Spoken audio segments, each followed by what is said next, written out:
কেউ আসবে না, চলো না একটু রোমান্স করি। আরে কি ব্যাপার, কোথায় যাচ্ছেন? এখন ভিতরে যাওয়া যাবে না, স্যার মিটিং আছে।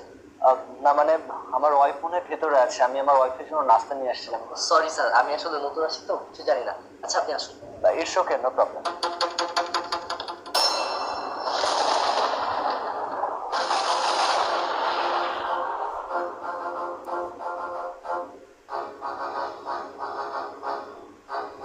কি হলো স্যার, খাবার দেননি?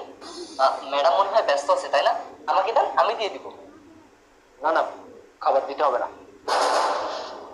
আরে স্যার, স্যারের না, আমরা বাইরে কোথাও যাই। আরে হ্যাঁ বাবা, অবশ্যই যাব।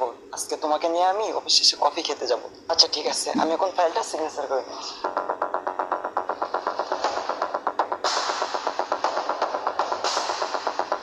ঠিক আছে স্যার। আর অফিস শেষে দেখা করো কিন্তু। ঠিক আছে।